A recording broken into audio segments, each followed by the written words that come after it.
Hi, I'm Samuel L. Jackson, and you're watching Watch Mojo. Now that the Infinity Saga is over, we've never felt further from home. Welcome to Watch Mojo, and today we're explaining the ending of Spider-Man Far From Home. Are we in Spoilerland or not Spoilerland? Our spoiler sense is tingling, so be sure to see the movie before watching this video. Being the final film in the MCU's third phase and a follow-up to the game changer that was Avengers Endgame, Spider-Man Far From Home was expected to set the tone for the cinematic universe going forward. Based on the trailer, many assumed that the film would shake up the status quo by introducing the multiverse. I'm sorry, you're saying there's a multiverse? Since Mysterio is a master of illusion though, we probably should have suspected from the get-go that the trailer's multiverse reveal was a fake-out. Although Mysterio's story about the multiverse may not be true, there's no part of our movie that says that it couldn't be true. Intriguing? It's very intriguing. There's a lot of intriguing things about this movie. Whether or not we get a multiverse in the future, Far From Home still leaves us with several bombshells that are sure to drastically affect Phase 4 and beyond. Having saved the day, started a relationship with MJ, and accepted his great responsibility, Peter Parker seems to be on top of the world as Far From Home closes out. His whole world comes crumbling down within one post-credit sequence, however. Mysterio might have lost the final battle with Spider-Man, but he had a contingency plan prepared. Following his boss's death, William Ginter Riva got away with a mysterious flash drive. It turns out that drive had a video recording from Mysterio, who claims that Spider-Man was responsible for the drone strike in London.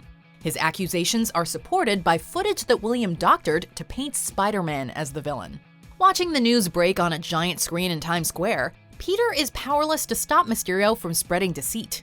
To make matters worse, the commentator on this news report is Spider-Man's biggest critic, J. Jonah Jameson. And holy moly, he's being played by the one and only J.K. Simmons. What are we gonna call this guy?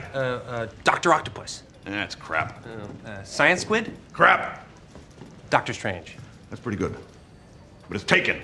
The fact that Simmons has officially reprised his role from Sam Raimi's Spider-Man trilogy isn't even the most jaw-dropping takeaway from this post-credit scene.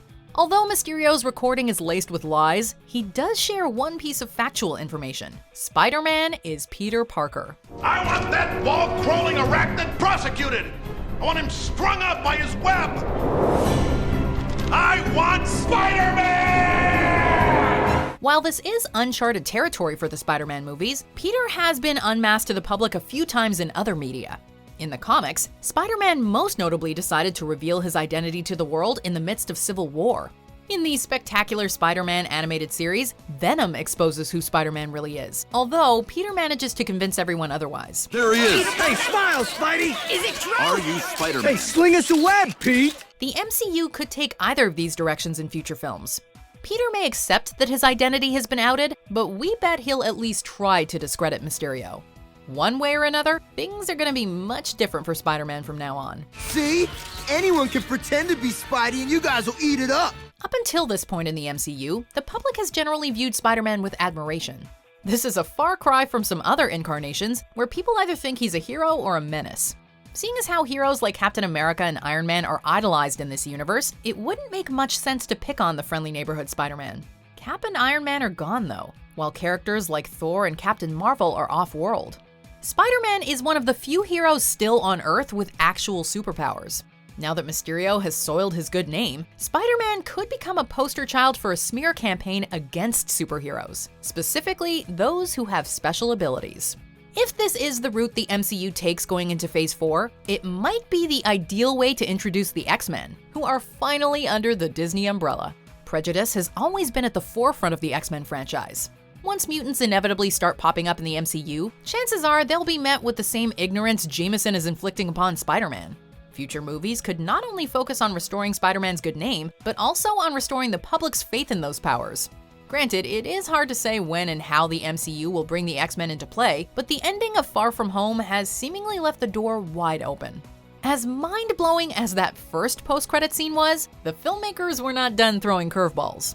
Throughout Far From Home, Peter gets some much-needed backup from the recently unsnapped Nick Fury and Maria Hill. In the movie's second stinger, it's revealed that Peter was actually receiving aid from Skrulls Talos and Soren, who were first introduced in Captain Marvel. Talos took on Fury's appearance while Soren filled in for Hill. The real Fury is off taking an overdue vacation on an alien vessel.